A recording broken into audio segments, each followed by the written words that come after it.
음,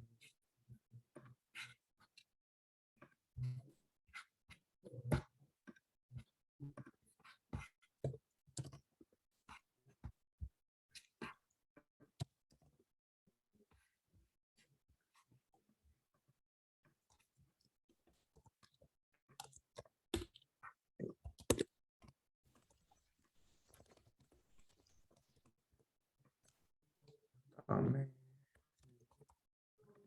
아래 1, 2, 3. 네, 그러면 시작을 하겠습니다.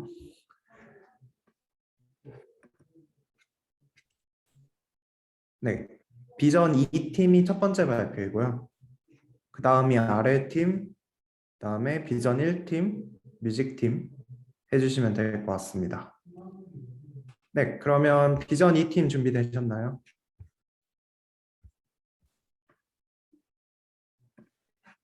네, 그러면 저 먼저 하겠습니다. 네, 시작해 주시면 될 것 같습니다. 잠시만요.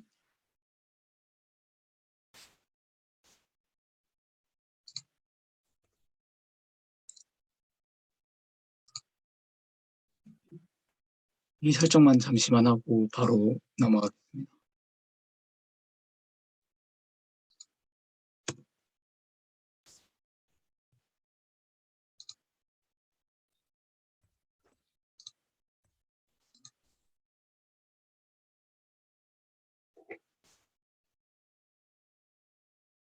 네, 화면 잘 보이시나요? 네, 보입니다.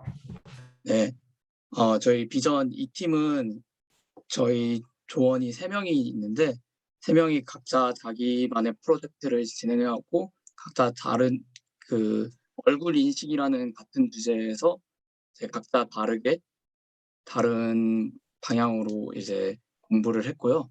저는 이제 표정 인식을 그러니까 얼굴을 인식해서 표정 인식을 한 다음에 그걸 통한 사회적 스트레스를 해소할 수 있는 방안에 대해서 발표하고자 합니다. 저는 정상윤이고요.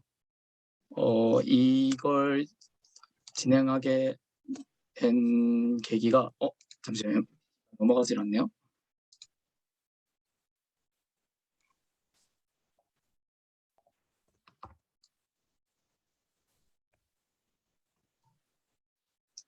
화면을 다시 설정하겠습니다. 죄송합니다.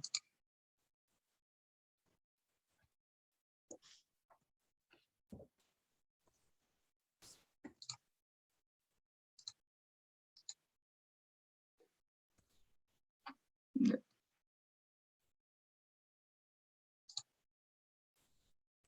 네, 다시 공유했습니다. 잘 보이시나요?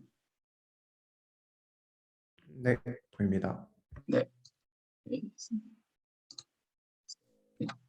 이런 문제를 탐구하게 된 계기가 이제 우리가 사회생활을 경험하면서 이제 다양한 상황을 마주하게 하게 되는데 우리가 다양한 상황을 마주했을 때 감정을 그대로 드러내지 못하잖아요.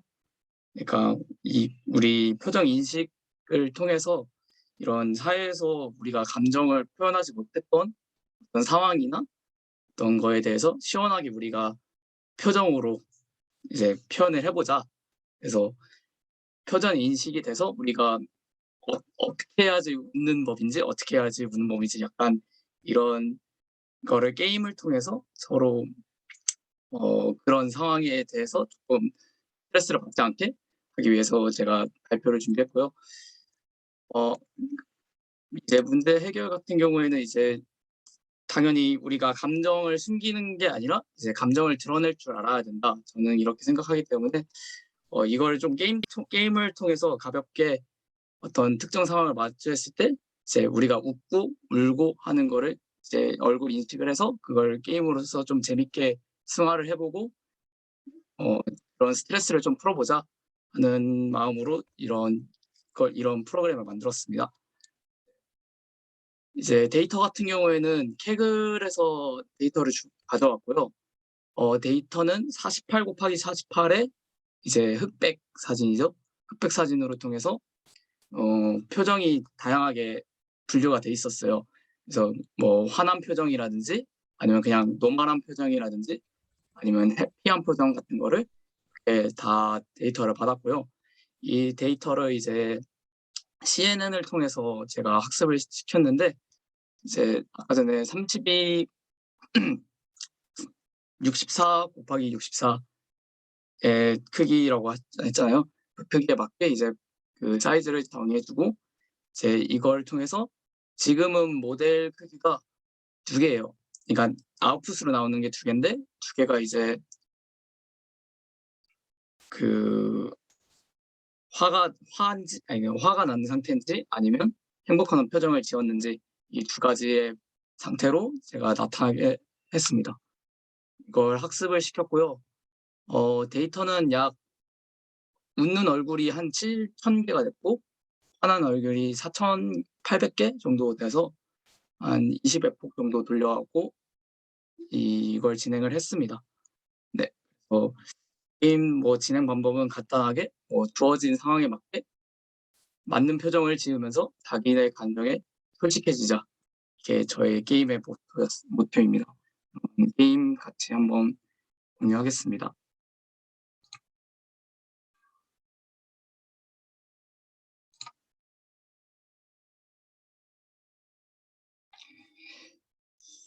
음.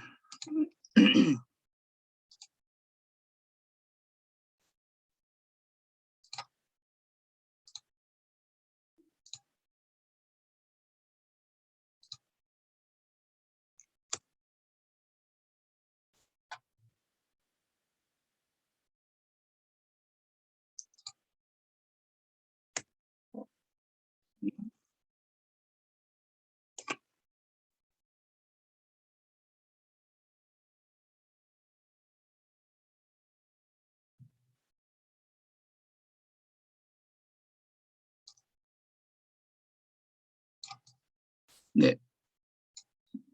게임 화면이고요. 지금 제 얼굴 사진이 나오고 있고 제 이 시간 타이머가 돌아가는데 이 시간 타이머에 따라서 여기에 이제 문장이 나오고 있어요.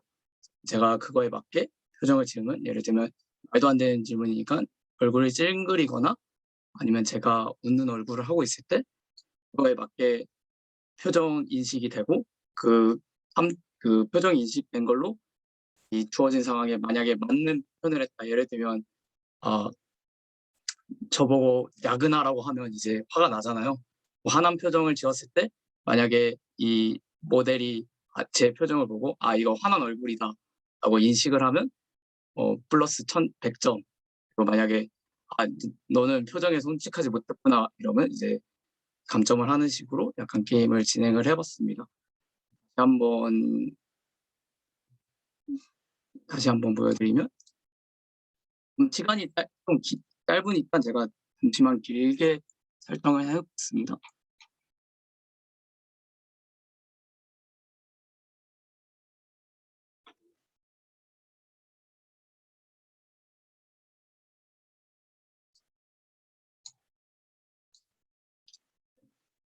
예를 들면 이렇게 말도 안 되는 표정을 질문을 나왔을 때 이제 약간 찡그리는 얼굴 하면 해피가 나오네요. 모델이 조금 잘못됐네요. 야근하시죠? 하면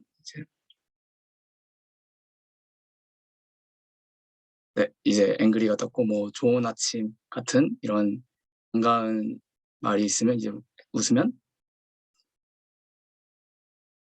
이렇게 해피가 돼서 점수가 받고 뭐 하이는 정말 최고야. 이거는 빨리 웃어야 되겠네요. 저는 사실 하이가 싫었나 봅니다. 네. 이렇게 저는 게임을 한번 구경을 해봤고요. 어, 이제 제가 이걸 기획하면서 한국 계획이 이제 좀 더 다양한 얼굴 표정 인식을 위해서 성능을 개선해야 되겠더라고요. 방금 전에도 이렇게 웃는 얼굴을 했는데도 불구하고 그렇게 화난 표정으로 인식하는지 그런 게 조금씩 있거든요.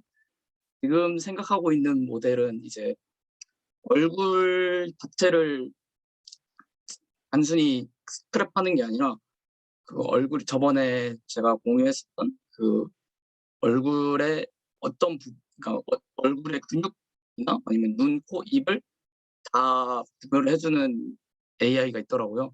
그걸 사용해 갖고 이제 특정 점 부위를 특정 위치에다가 이제 다 상대적인 값을 가지고 표정이 찡그리면 이제 이마 쪽이 좀 모아지겠죠.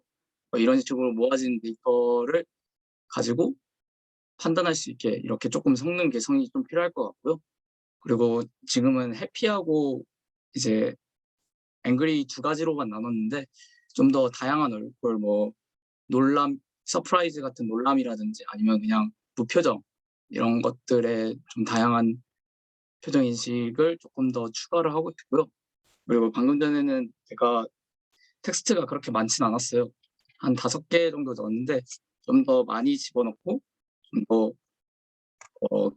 그런 게임적인 요소를 많이 집어넣음으로써 좀 사람들이 더 이 게임을 했을 때 그런 감정을 소모할 수 있는 계기가 되고 소모할 수 있는 계기가 되었으면 좋겠습니다. 저의 발표는 여기서 마치겠고요. 그다음에 다음 발표자 저희 김찬호님 혹시 발표 가능할까요? 네, 가능합니다. 네, 그러면 김찬호님이 발표 이어서 해주시기 바랍니다. 잠시만요.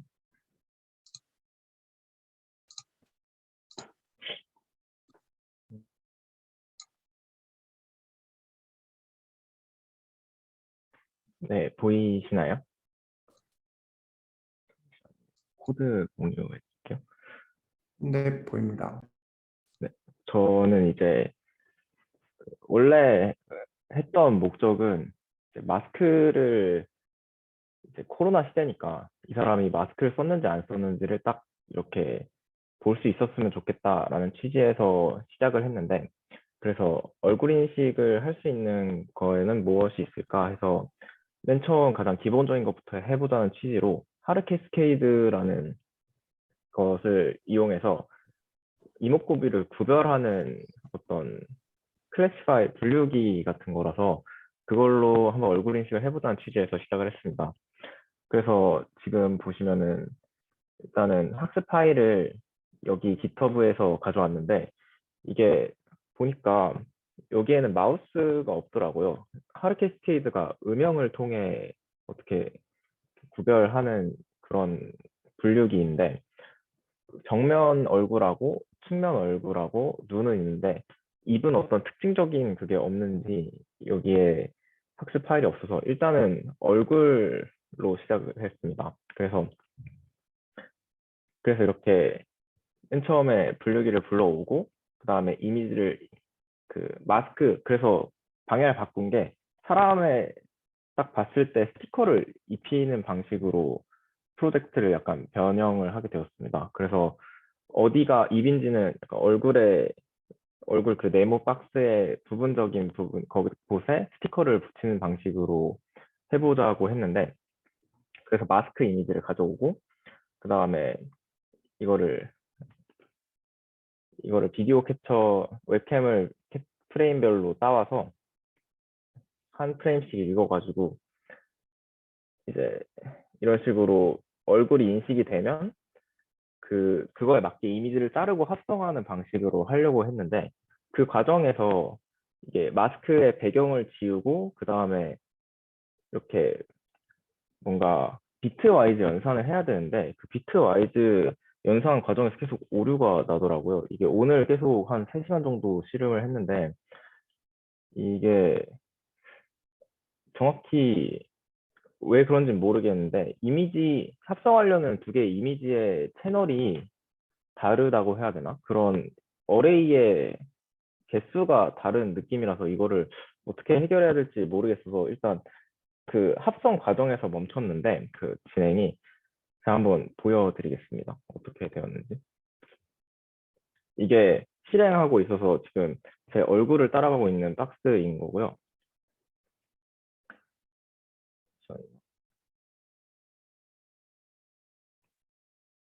이제 원래는 이런 식으로 이제 마스크를 이 원본 이미지를 가지고 마스크를 흑백 처리를 이렇게 분류를 해서 그 다음에 제 여기 있는 이 얼굴 밑에 네모를 얘랑 비트와이즈 연산을 해서 배경을 제거하고 그 나머지랑 마스크랑 비트와이즈 연산을 해서 마스크만 남긴 후에 그거를 다시 합쳐서 하려고 했는데 이상하게 그 이 이미지랑 제 웹캠 이미지 채널이 뭔가 다른지 비트와이즈 연산이나 애드 연산을 할 때 계속 오류가 나더라고요. 그래서 이거를 완전히 해결하지 못하고 했는데 지금 이미지를 슬라이싱하고 크기를 맞추는 것까지는 성공했습니다. 그래서 보시면은 얘랑 잠시만요.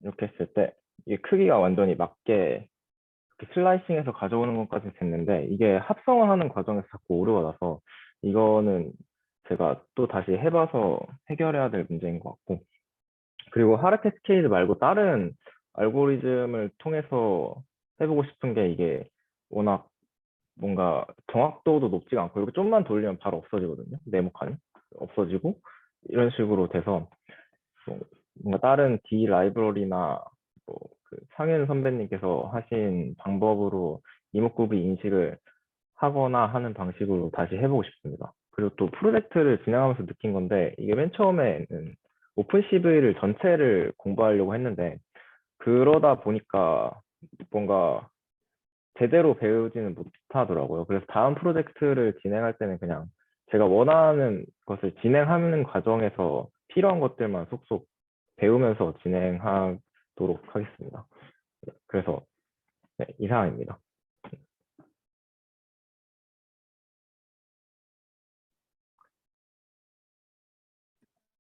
혹시 네, 성환님, 네, 준비되셨나요? 네.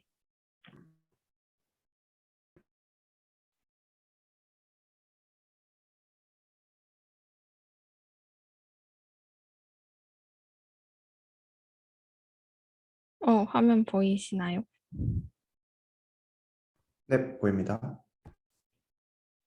저는 프로젝트 최종 발표 시작하겠습니다. 목차는 다음과 같고요.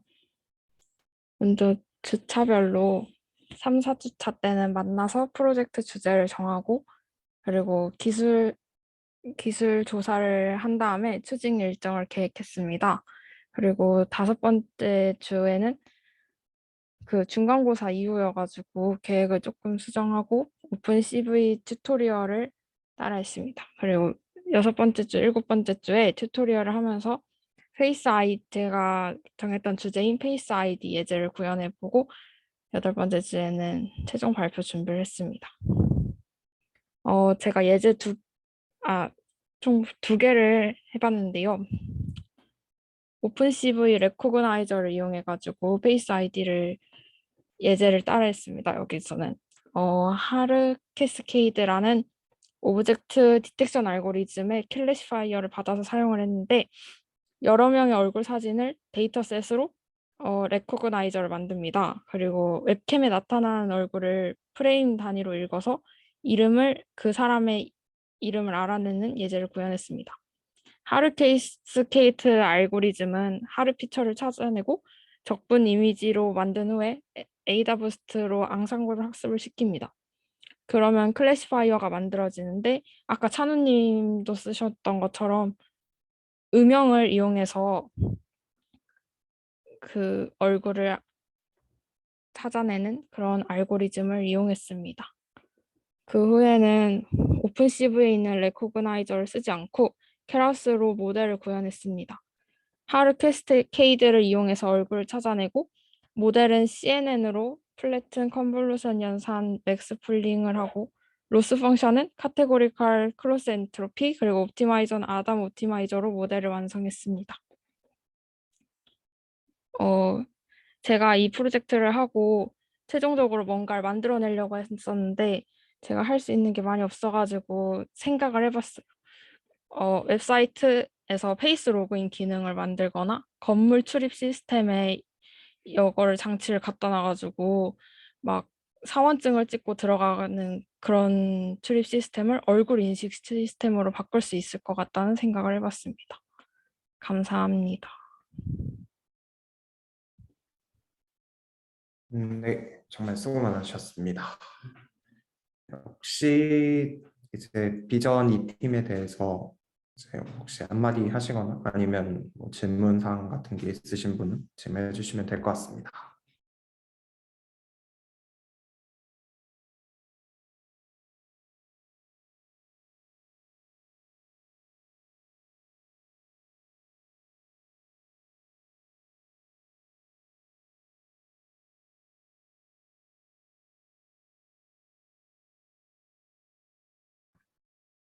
네, 그러면 없으시면 다음 순서인 아래 팀 발표 시작하겠습니다. 네, 준비되셨나요?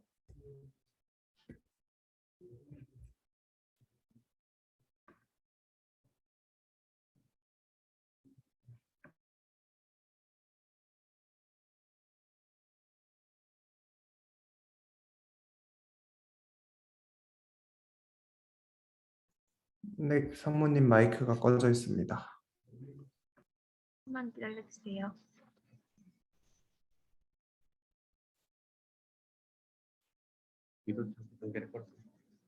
네, 아래팀 발표 시작하겠습니다. 저희 팀은 저를 포함하여 홍성훈님, 김주민님, 김형민님으로 이루어져 있으며 강학습에 대한 프로젝트를 진행하였습니다. 목차는 다음과 같습니다. 첫 번째로 주제 및 선정 이유에 대해 발표하겠습니다. 저희는 바둑, 체스 등을 독파한 구글의 인공지능인 알파고의 강화학습 알고리즘을 활용하여 체스 인공지능을 구현하는 주제를 선택하였습니다.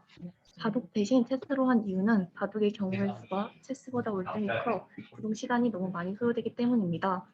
또한 레벨 설정별로 인공지능 성능을 분화시키며 게임 복귀 기능을 특화하여 승률 급정 구간을 위주로 인공지능이 조언을 하게 해주는 것이 원칙이었습니다.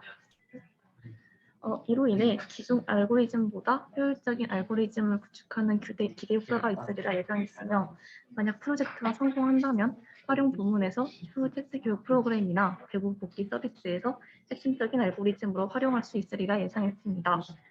그리고 더 나아간다면 체스 초보자를 위한 어드바이스 앱으로 발전할 수 있으리라 기대했습니다. 두 번째로 저희가 만들고자 했던 목표의 시연 영상입니다. 저희가 만들고자 했던 최종 결과물은 다음의 영상처럼 작동하고 복귀까지 가능한 앱을 만드는 것이었습니다.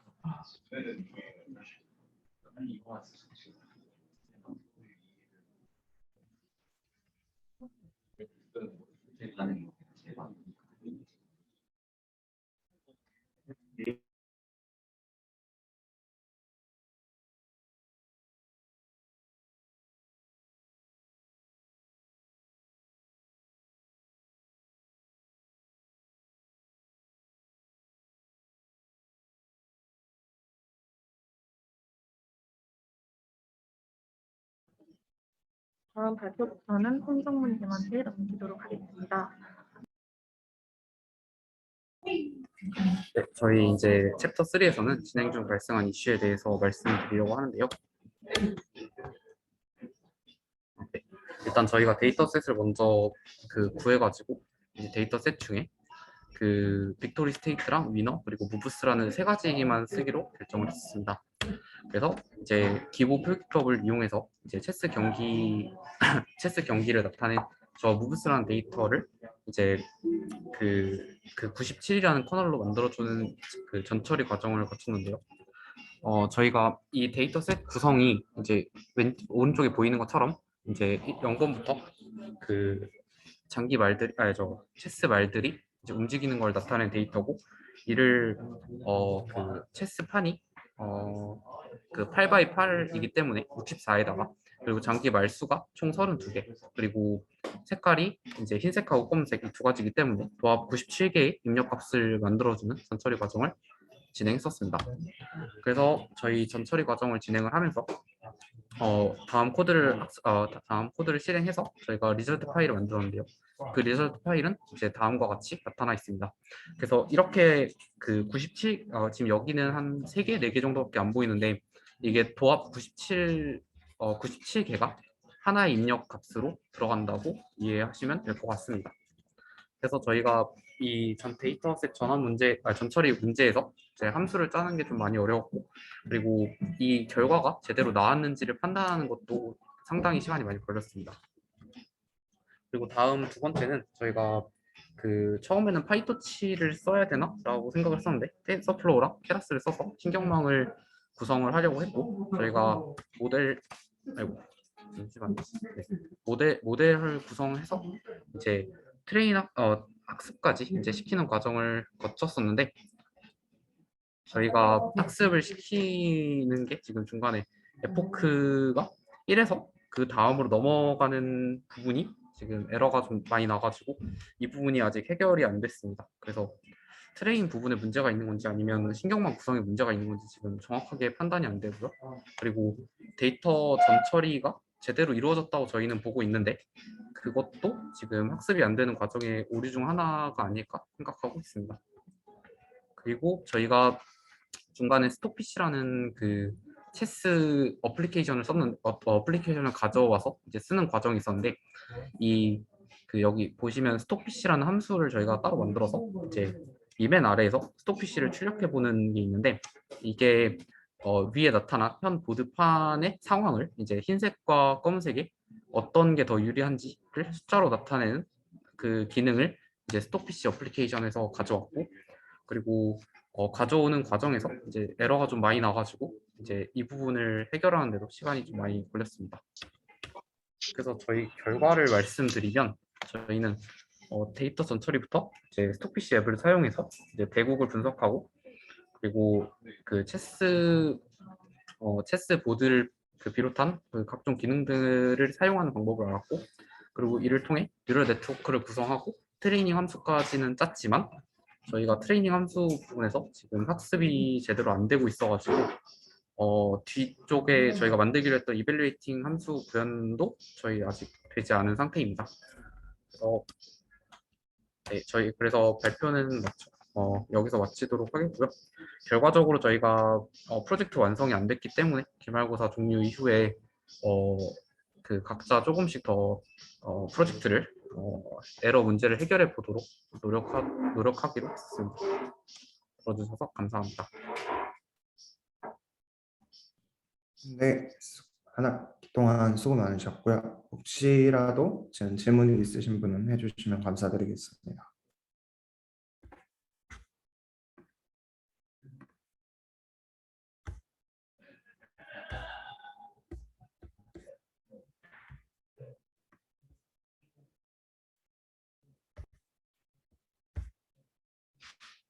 네, 없으시면 다음 차례 비전 1팀 해주시면 될 것 같습니다.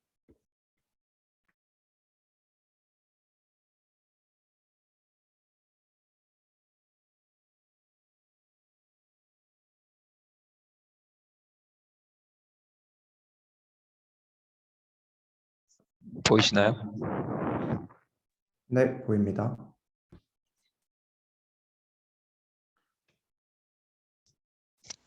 네. 비전 1팀 발표 시작하도록 하겠습니다. 네, 목차는 이렇습니다. 네, 도입에서 이제 계획한 것과 저희가 실제로 어떻게 이행되는지를 발표하겠습니다.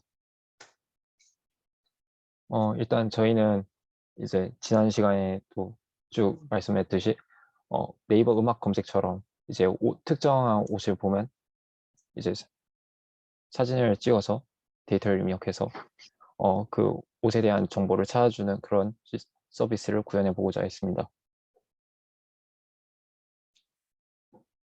저희가 계획상으로는 이제 팀을 정하고 그리고 주제를 정하고 그 다음에 이제 시나리오와 다이어그램을 작성하고 그 다음 모델 아키텍처를 이제 고르고 그 다음 크롤링 계획하고 중간 발표 그리고 크롤을 만들고 크롤링을 이제 진행을 하고 그 다음에 크롤링으로 모은 데이터를 선처리하고 그다음 모델을 만들어서 훈련시키고 그리고 마지막 발표를 하는 걸로 계획을 했었는데 이렇게 그래프로 나타난 걸 보면은 아시겠지만 이제 중간에 11월에 데이터 전처리와 모델 트레이닝을 이제 조금 더 이른 시기부터 했어야 되는데 저희가 조금 시작이 늦어졌습니다. 크롤링으로 이제 데이터를 모으는 것도 조금 늦어졌고 기존에 원래 AWS를 통해서 학습을 하려고 했었는데 AWS에 대한 저희의 공부가 조금 더 이것저것 사정으로 늦어지는 바람에 좀 많이 늦어졌습니다. 일단 저희는 처음에는 룩핀, 무신사, 온더룩에서 데이터를 수집하려고 했었는데 이제 무신사에서 데이터를 충분히 얻을 수 있다는 생각이 들어서 이제 마지막에 온더룩에서 기존에 훈련시킨 모델을 성능을 점검해 보는 거로 계획을 했었습니다. 일단 저희가 만들어낸 결과물 중에 크롤러를 먼저 소개해 드리겠습니다. 이제 셀레니움을 바탕으로 크롤러를 만들어서 깃허브로 이제 크롤러를 공유를 하고 각자의 컴퓨터에서 이제 크롤링을 진행했습니다. 크롤러를 만들 때 이제 문제가 몇 가지 있었는데 이제 첫 번째는 크롤링 하는 속도가 조금 문제가 됐었습니다.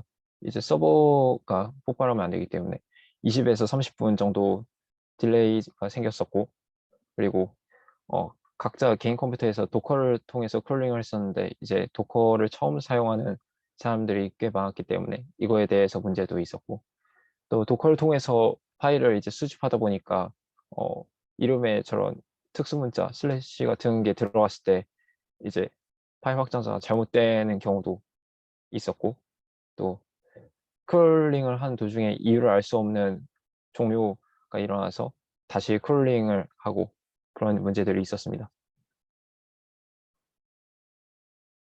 크롤링 툴을 이제 사용하고서 분배하는 이슈가 있었는데 처음에 데이터베이스를 사용해서 저장을 하려고 했는데 크롤링을 이제 개인 컴퓨터에서 각자 따로따로 하면서 AWS를 사용하지 않게 됐습니다. 제이슨 파일로 저장을 했는데요. 그렇기 때문에 이제 각자 컴퓨터에서 크롤링을 통해서 저장한 데이터를 수동으로 마지막에 취합해서 모델 훈련에 사용하기로 했습니다. 여기 아래에 보시는 표가 이제 각 조원들이 크롤링을 통해서 어떠한 카테고리의 옷에 대한 데이터를 수집할지 그리고 오른쪽 하단의 이미지는 그 수집한 이미지를 하나의 플랫폼으로 통합하는 과정에서 올린 파일의 모습입니다. 이 모습은 크롤링이 이제 진행되는 모습이고요. 실제로는 도커를 통해서 백그라운드에서 이제 크롤링이 진행되었기 때문에 오른쪽 화면은 이제 도커를 사용하기 이전에 촬영한 것입니다.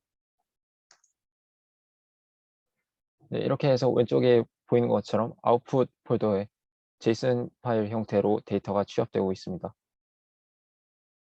네, 데이터에 대한 형태는 이렇게 name, brand, season, like, text, price, images 이렇게 수집이 되었고요. 네, 모델은 efficientnet v7을 커스터마이징해서 사용하기로 했었습니다.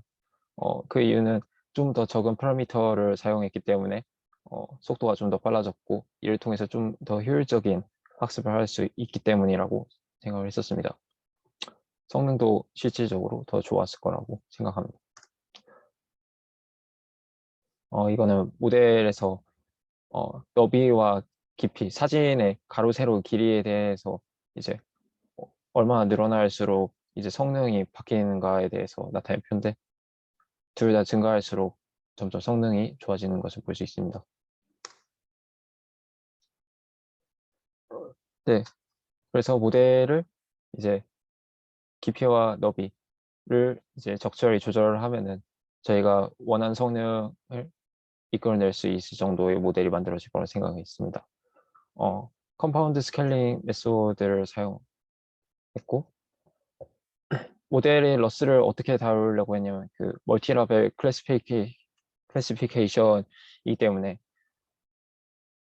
바이너리 크로스 엔트로피 로스 방법 여기 아래 하단의 이미지처럼 이런 공식을 이용해서 로스를 다루려고 했습니다.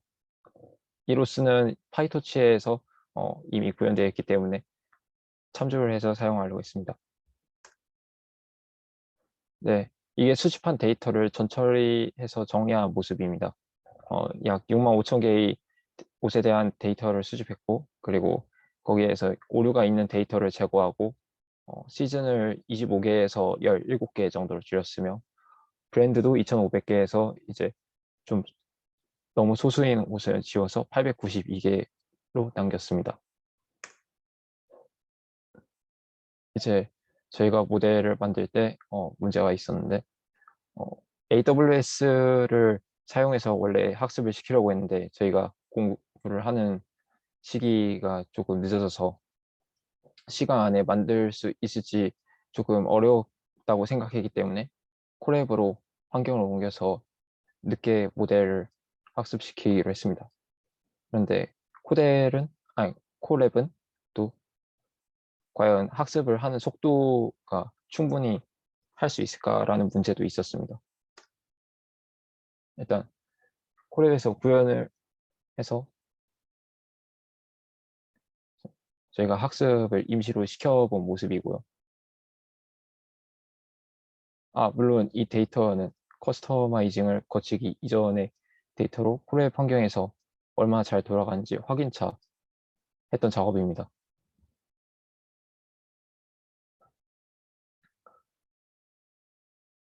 네, 마지막으로 저희가 어떻게 하면 더 문제를 해결하고 성능을 향상시킬 수 있는지, 또 앞으로 개발이 무엇을 더 할 수 있을지에 대해서 말씀드리도록 하겠습니다. 저희가 이제 모델 훈련을 좀 더 했으면 좋았을 거라는 생각을 했습니다. 저희가 시간 관계상 모델을 충분히 이제 훈련시키지 못해서 결과물을 결국에 들고 오지 못했고요. 그리고 저희가 만약에 모델을 실질적인 서비스로 개량을 한다면 저희가 이제 소비자가 직접 촬영한 이미지에 대해서 기존의 데이터에 취합해서 훈련을 시키는 그런 파이프라인을 구축하는 거에 대한 문제를 생각해 볼 수 있겠고요.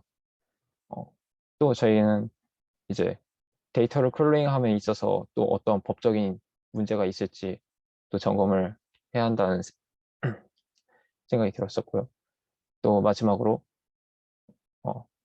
이미 기존에 말씀드렸던 것처럼 사용자가 만드는 이미지가 이제 모델을 훈련시킬 때 사용할 때 어떠한 문제점이 있을지, 왜냐하면 우리가 이미지를 이제 봐서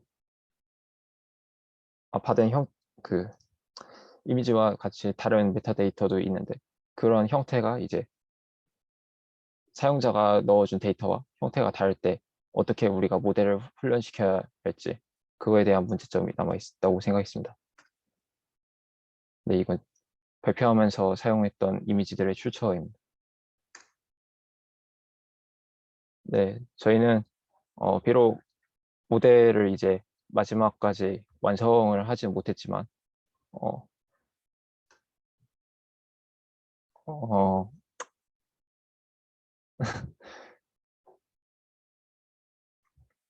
죄송합니다. 잠깐. 네, 모델을 완성하지 못했지만 중간중간에 저희가 배워야 할 방향에 대해서 다시 한번 알았던 것 같고, 방학 동안에 남은 시간이 있다면 다시 모여서 남은 모델을 완성을 시켜서 서비스도 만들어 볼까 계획 중입니다. 지금까지 발표 들어줘서 감사합니다. 네, 수고 많으셨습니다. 네, 혹시 비전 1팀에 대해서 질문거리나 이제 하실 분 있으시면 지금 해주시면 될 것 같습니다.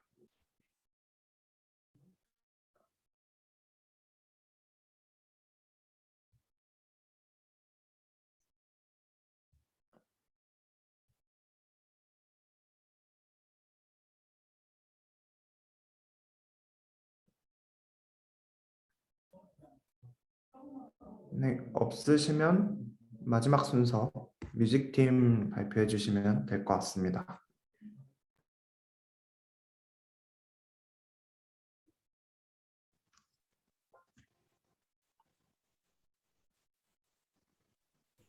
맞죠?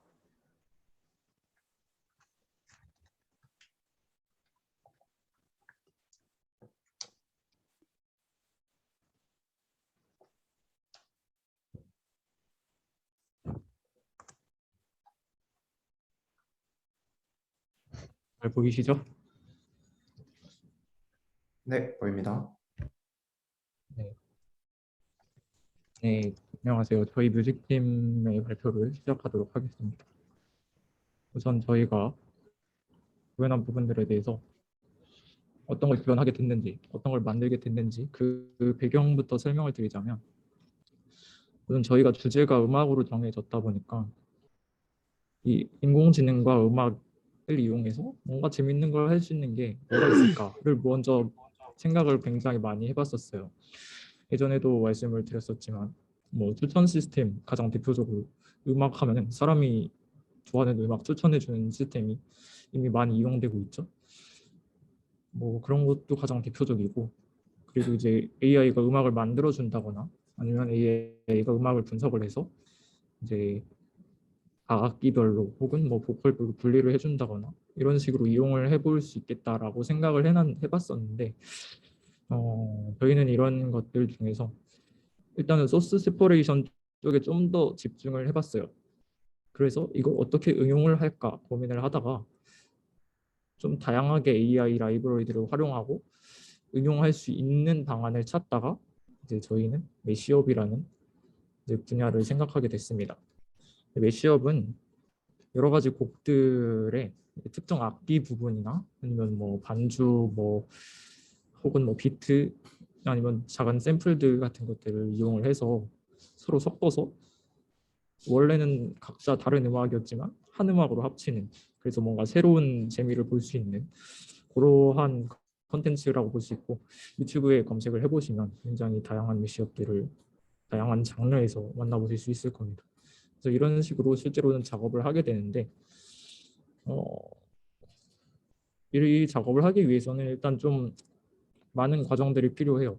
그래서 저희가 이제 생각한 거는 인공지능으로 이 과정을 하는 게 아니라 이 과정을 하기 쉽도록 그런 환경을 제공을 해주자라고 생각을 하게 되었고, 그래서 옆에 보이는 건 이제 게러지 밴드의 화면인데 대충 이런 느낌으로 이제 곡들을 소스 세퍼레이션을 통해서 이제 반주랑 보컬로 분리를 시켜주고 키를 찾아주고 키랑 비트를 그 BPM을 찾아서 맞춰줘야지 이게 두 곡이 섞일 수 있으니까 키랑 비트, 템포를 찾아서 맞춰주고, 그리고 이거를 서버에 올려서 처리할 수 있게 해주고, 모바일 앱 환경에서 게러지밴드처럼 사용자가 쉽게 편집을 할 수 있게 하면 좋겠다라고 생각을 해서 이 프로젝트를 기획을 하게 되었습니다. 그래서 저희의 전체적인 구조는 일단 프론트엔드와 백엔드로 나뉘게 되는데, 프론트엔드는 저희는 사실상 앱밖에 없고 플러터로 구현된 안드로이드와 그 iOS 동시에 확인할 수 있는 플러터 앱으로 개발을 진행을 했고, 이게 완벽하게 나오진 않아서 현재는 일단 시뮬레이터에서만 돌릴 수 있는 상태고, 프론트엔드 먼저 설명을 드리자면 이제 사용자가 자기가 가지고 있는 이제 음원 파일들을 업로드하고, 그리고 처리가 끝나면 다시 다운로드 받고, 그리고 이제 시퀀서 화면에서 두 곡을 어떻게 섞을지 어느 부분을 선택을 해서 음원을 만들어낼지 이런 환경을 제공하는 데까지가 이제 프론트 엔드의 역할이라고 보시면 될 것 같고요. 백엔드는 아까 말씀드렸다시피 프론트가 보내준 이제 음원 파일 여러 개들을 분석을 해서 전처리를 하고 소스 세퍼레이션을 해주고, 여러 개라면 여러 개의 템포를 맞추고 키를 맞추고 하는 작업들을 해줄 수 있게 백엔드에서 이제 모델 서버가 돌아가고요. 그리고 그런 음원들은 업로드된 음원이랑 이제 처리가 끝난 음원들은 모두 다 이제 AWS S3에 저장이 되도록 하고 그 URL로 공유를 할 수 있게 처리를 했고요. 이런 식으로 프론트엔드가 이제 API를 호출을 할 수 있게 구현을 했습니다. 완벽하게 저희가 끝나지는 않았지만 원래는 이제 메시지 큐까지 넣어서 상태를 지속적으로 확인하고 그렇게 하려고 했는데 뭐 거기까지는 구현이 안 됐고요. 일단 전체적인 구조는 이렇습니다. 그래서 아까 설명드린 걸 좀 구체적으로 보게 되면 앱에서 매시업하기 위한 저희는 두 곡까지만 일단은 지원을 하기로 했습니다. 그래서 두 곡을 업로드를 합니다. 모델 서버에서 두 곡에 대한 전처리를 하는데, 먼저 키 템포를 찾아서 맞춰주고, 그럼 맞춰진 그 음원 에서 이제 악기별로 스템을 분리합니다. 그래서 저희는 3개의 스템으로 분류를 하는데 보컬이랑 그리고 이제 드럼이랑 그리고 그 외 반주들 이렇게 해가지고 3가지로 분리를 했습니다. 그래서 각 곡마다 3개의 음원이 나오게 되는데 그래서 최종적으로는 6개의 스템이 되겠죠. 2 곱하기 3 해서. 그래서 앱은 처리가 끝날 때까지 상태를 확인을 하면서 대기를 할 수 있게 하고 이제 끝나면 이제 거기 앱에서 다운로드를 6개를 다 받아서 메시업 환경을 제공하게 됩니다. 그래서 모델 먼저 설명을 드리고 그 다음에 이제 백엔드에 대한 간단한 설명해 주시고 프론트엔드 설명을 하고 가능하면 시뮬레이션까지 해보는 쪽으로 발표를 이어나가 보겠습니다. 일단 모델에 대해서는 제가 설명을 해 드릴게요. 저희 모델 서버에서 돌아가는 파이프라인은 일단은 웨이브 파일 URL을 받아요. 일단은 곡 하나에 대한 처리 과정을 보신다고 보여주고 있다고 보시면 되는데 웨이브 파일 URL을 받으면 파일 유효성 검사하고 음원 분석한 다음 음원 처리해서 그거에 대한 처리된 음원은 S3에 올리고 그 외 곡 정보들은 프론트로 반환을 해주게 됩니다. 하나하나 살펴보게 되면은 일단은 존재하는 파일인지 확인을 해주고 확장자를 좀 체크를 해줘요. 그래서 웬만한 라이브러리들 그리고 저희가 쓰는 라이브러리는 기본적으로 웨이브 파일을 지원하기 때문에 mp3인 경우 웨이브 파일로 변환을 하게 기능을 추가를 해놨고요. 네. 그리고 그 뒤에 이제 중요한 부분들이죠. 음원 분석으로 들어가게 되면은 일단 처음으로는 기본 정보들을 가져옵니다. 사실 이 부분은 실제로는 사용이 되진 않았는데 리브로사를 이용을 해서 넘파이 어레이로 그 웨이브 파일을 가져오고 나중에 이제 리브로사에 거기서 이제 비트나 템포를 맞추고 키를 맞춰주고 하는 그쪽 작업에서 이용될 그 넘파이 어레이를 일단 가져오는 작업을 해줍니다. 그리고 이제 BPM도 보면은 가져오는 작업을 하는데 사실 이 BPM을 실제로 사용을 하진 않았어요. 그냥 예시라고 보시면 될 것 같고 만약에 이게 좀 더 복잡한 이제 기능을 제공을 하게 된다면 구체적으로 이제 필요한 정보를 찾아내기 위해서 뭐 키나 템포가 중간에 변화를 한다든지 아니면은 코러스가 어디서부터 시작을 하는지 등등의 이제 정보는 여기 있는 이 넘파이 어레이로 이제 분석을 해서 추가적인 기능으로 껴서 제공을 할 수가 있겠죠. 일단 지금은 이 프로젝트 내에서는 한 박자의 구간 길이랑 키 정도만 알면 되기 때문에 사실 넘파이 어레이가 통째로 필요하진 않고요. 그러니까 그거를 막 분석할 일은 없고 그 다음부터는 실제로 이용을 한 라이브러리라고 보시면 되는데 먼저 비트 트래킹 모델로 매드맘 라이브러리를 사용을 해서 각 비트가 어느 지점에 비트가 들어가고 그 비트의 첫 번째 비트가 어딘지 마지막 비트는 어딘지 그리고 BPM은 얼마인지 그리고 비트 하나의 간격이 얼마인지 이런 것들을 다 찾아냈습니다. 여기서 비트 하나의 간격이 중요한 이유는 저희가 이제 프론트엔드에서 각 비트별로 구간을 선택을 해서 섞을 수 있게 저희가 구현을 했기 때문에 이 비트 랭스를 구하는 게 좀 중요한 작업이었고 그러다 보니까 이제 그냥 BPM으로 분석을 바로 하는 것보다 일단 버스트 비트 구하고 레스트 비트를 구한 다음 거기서 이제 전체 비트 수로 나눠서 실제로 이용될 그 비트 랭스 퍼스트 비트부터 실제로 이용된 비트 랭스를 구했고요. 이 정도가 이제 50초짜리 웨이브 파일로 테스트했을 때 6.67초 정도로 뭐 적당한 속도로 분석이 되었고요. 뒤에 보시면 키 딕텍션도 있는데 얘는 키를 찾아줍니다. 그래서 같은 매드맘 라이브러리를 이용을 해서 일단 저희가 키는 한 곡에서 중간에 키가 바뀌지 않는다를 가정을 하고 실제로 키가 바뀌지 않는 곡으로만 테스트를 했습니다. 그래서 키가 실제로는 12개가 있죠. 저희가. 그리고 두 가지 스케일로 분석이 됩니다. 메이저 키와 마이너 키로 분석이 되는데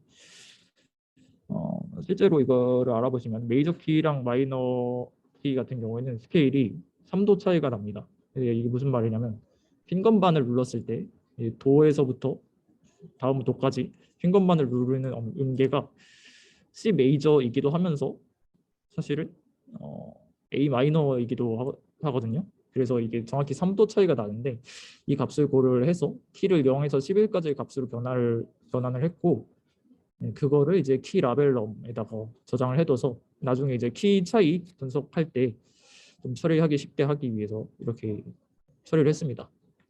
그렇게 하면 아래 보이는 것처럼 저거 약간 잘못됐는데 12가 아니고 2의 12제곱근이거든요. 아무튼 저거배만큼 주파수를 늘리기만 하면 되기 때문에 그렇게 해서 키를 맞출 수가 있기 때문에 이 값을 이용을 했습니다. 그 다음 여기까지가 끝나면 이제 앞에서 봤던 것처럼 이제 음원에 대한 분석은 끝난 거라고 보시면 되고 그 다음은 이제 음원에 대한 직접적인 처리를 하게 됩니다.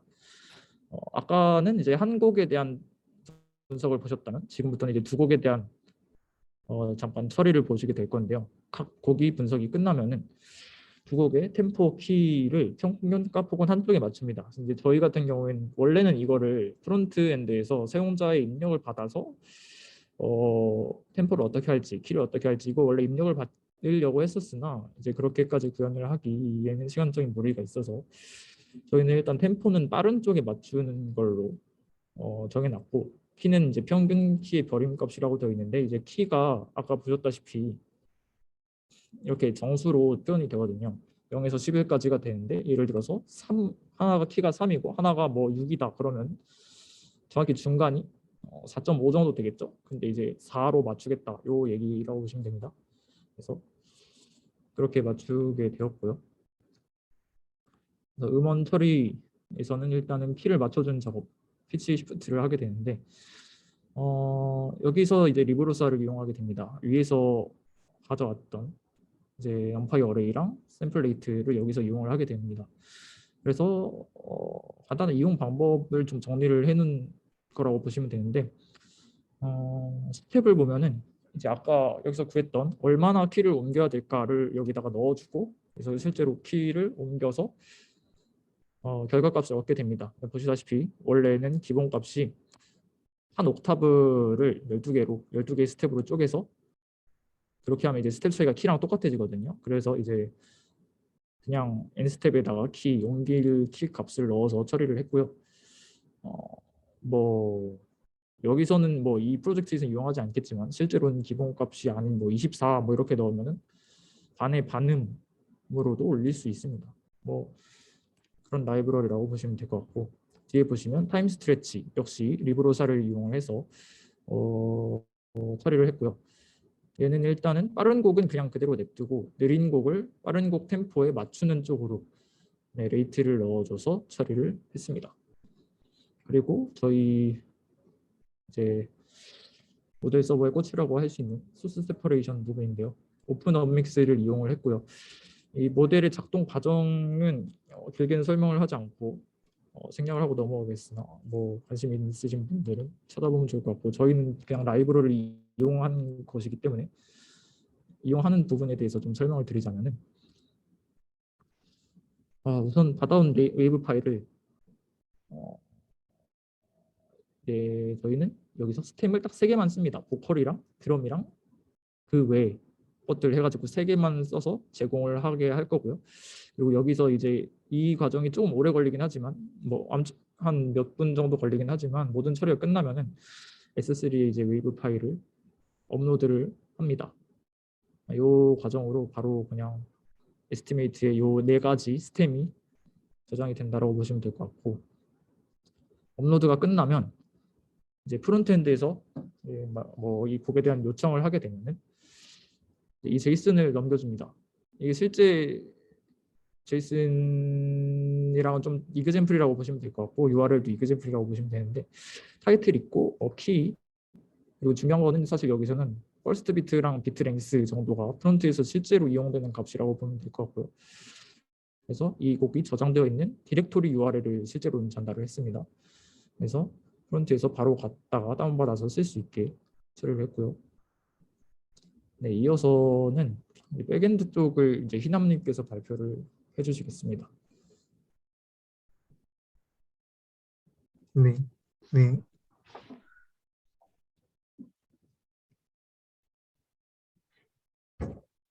화면 공유를 제가 할 수 있을까요? 넘기는 걸 제가 아니까 대본. 네네.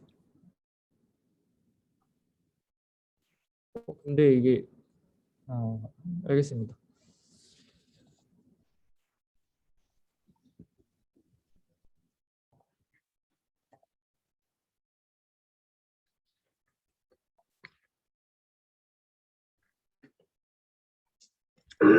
아. 백엔드 발표자 강인함입니다. 먼저 MLOps 관련 개념을 먼저 소개시켜 드리겠습니다. MLOps는 ML Dev 플러스 MLOps 과정을 원활하게 하는 작업이고 비즈니스 가치를 최대화하는 것이 목적입니다. 자동 운영을 위한 안정된 인프라를 구축하는 작업이라고 볼 수 있습니다. MLOps는 세 가지 특징을 가져야 합니다. 먼저 첫 번째는 reproducibility, 재현성이고 프로덕션 환경에서 모델이 그대로 재현이 돼야 하고 데이터 또한 유사한 분포를 띄어야 한다는 조건입니다. 두 번째는 오케스트레이션입니다. 서비스의 자동화된 설정, 관리 조정, 그리고 서버 증설, 예측 요청이 많을 것으로 예상될 때는 서버 증설이 편리하게 이루어져야 합니다. 세 번째는 모델을 API 형태로 배포해서 쉽게 배포 그리고 롤백이 가능해야 된다는 점입니다. 그 과정은 첫 번째 모델 개발한 이후에 도커 쿠버네티즈를 사용해서 의존성 관리가 이루어지는 상태로 모델이 서빙이 돼야 되고 세 번째 배포를 하고 네 번째 운영을 하게 됩니다. 첫 번째 소개드릴 MLOps 플랫폼은 코텍스입니다. 코텍스는 오픈소스 멀티 서빙 프레임워크로 서빙, 모델 모니터링을 API로 수행합니다. 첫 번째 장점은 확장 편리성입니다. 오토 스케일링을 할 수 있어 네트워크 트래픽 변동성에 대응력이 좋고 클라우드 친화적입니다. 그리고 리퀘스트 큐 랭스를 기반합니다. 두 번째는 보안성입니다. VPC의 클러스터들을 디플로이해서 데이터들을 프리벳하게 유지할 수 있다는 점, IAM과 연동되어 인증, 권한 부여 절차가 가능함으로써 보안성을 확보할 수 있습니다. 그 외에 케라스, 파이토치, 텐서플로우 등 멀티 플랫폼을 지원할 수 있는 범용성과 다운타임 없이 모델 업데이트가 가능하다는 점, 실시간 워크로드를 처리할 수 있다는 점 등의 다양한 장점으로 인해 서빙 라이브러리 중 플랫폼 중 늦은 출시에도 불구하고 GitHub 스타 기준으로 가장 높은 사용률을 보이고 있는 라이브러리라는 점을 고려하여 이번 저희 뮤직팀의 프로젝트에 사용하는 시도를 해봤습니다. 하지만 도커와 쿠버네티즈를 AWS 환경에서 연동시켜야 하는 셋업 프로세스의 난이도가 매우 높고 양도 많다는 점, 그리고 코텍스의 초기 버전에만 기본적인 튜토리얼을 제공한다는 점, 최신 버전과의 호환성 문제 등으로 다른 라이브러리를 찾게 됐습니다. 두 번째는 벤토ML입니다.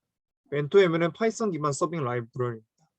고성능, 확장 가능한 ML API 엔드포인트를 빌딩하는 것을 간단화하는 역할을 수행합니다. 모델 서빙, 매니지먼트, 패키징, 유니파이드 모델 포맷을 고성능으로 수행할 수 있습니다. 멀티 플랫폼 디플로이먼트 지원, 플렉서블 앤 유연한 모듈러 디자인을 가지고 다운타임이 없다는 것이 장점입니다.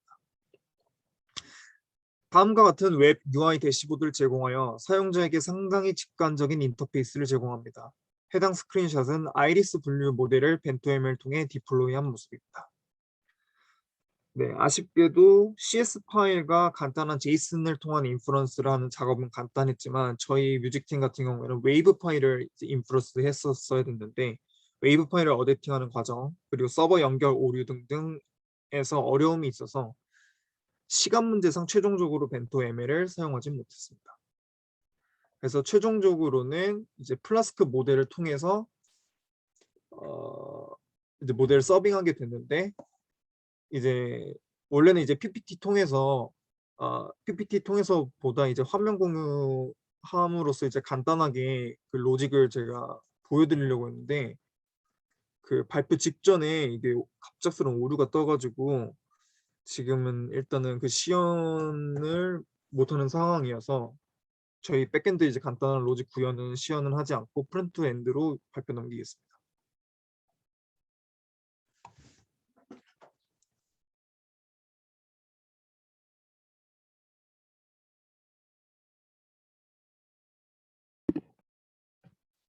네, 프론트는 제가 맡았는데요.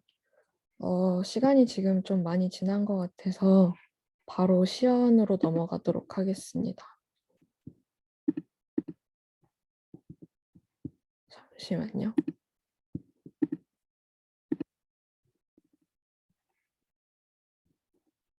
지금 화면 잘 보이시나요? 네, 보입니다. 네, 저희가 아직 소스 세퍼레이션 모델이랑 비트키 추출 코드가 서버에 안 올라가 있어가지고 시연은 저희 EC2 서버에 올라가 있는 테스트 코드 간단하게 짠 거랑 로컬에서 이미 소스 세퍼레이션 해놓은 데모곡으로 진행을 하도록 하겠습니다. 이게 저희 앱이고요. 여기 업로드 화면에서 업로드 버튼을 누르면 지금 웨이브 파일만 업로드 할 수 있게 해놨습니다. 여기서 웨이브 파일을 선택을 하고 조금 기다리면 네, 서버에 웨이브 파일이 올라가고 서버로부터 이 스테이터스 코드 200을 받아가지고 여기 화면에 오디오 파일 이름을 표시합니다.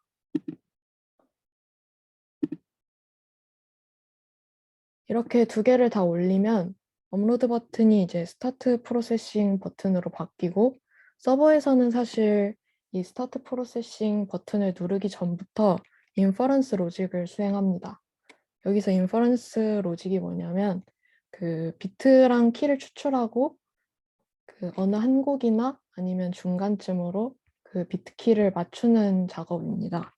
그거를 스타트 프로세싱 버튼을 누르면 인퍼런스 작업을 끝내고 스테이터스 코드 200이랑 제이슨을 반환을 하는데 지금 제이슨을 임시로 저희가 이렇게 짜놨고요. 이게 첫 곡의 시작 지점이고 이게 두 번째 곡의 시작 지점, 비트 수, 그리고 오디오 파일이 지금 두 곡에 3개 스템, 그러니까 딱 6개가 들어가 있는 S3 URL, 디렉토리 URL을 이렇게 준비를 해놨습니다. 이렇게 누르면 제이슨을 받아서 화면을 구성할 거고요. 네. 지금 저희가 준비해 놓은 데모곡을 먼저 들려드리면 정도 그 이상도는 일상 있을 거야. 눈 딱 감고 나가. 내 땀을 넌딱 감고 나가.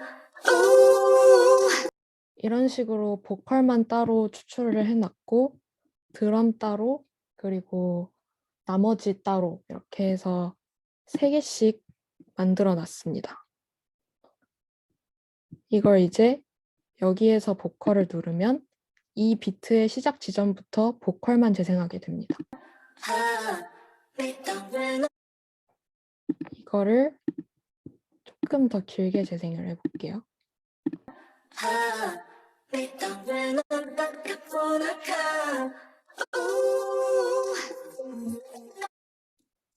여기에다가 이제 두 번째 곡에 드럼만 넣어 보겠습니다. 그렇게 하면 이걸 매시업해서 그러니까 합쳐서 재생이 되는데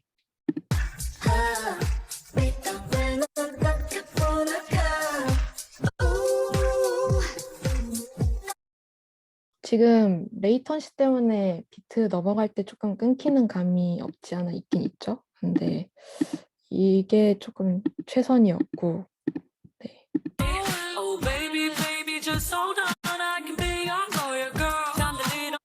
네, 이런 식으로 작업을 하고 이 비트 모든 비트에 대한 작업을 다 수행을 하면 프로그레스 바가 100%가 될 거고 그렇게 하면 익싯을 눌렀을 때 이런 경고문이 안 뜰 겁니다.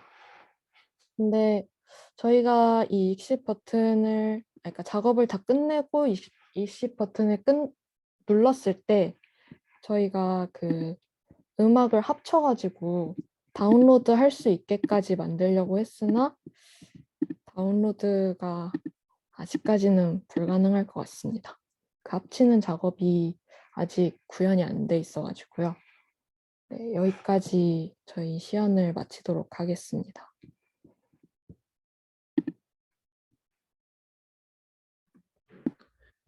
네, 정말 수고 많으셨습니다.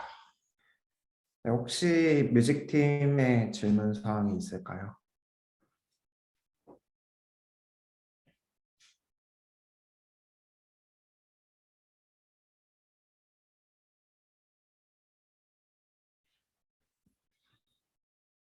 네, 없으시면은 이제 오늘 회합은 여기서 마치겠고요. 일단 녹화는 종료를 하겠습니다. 네, 모두 한 학기 동안 수고 많으셨습니다.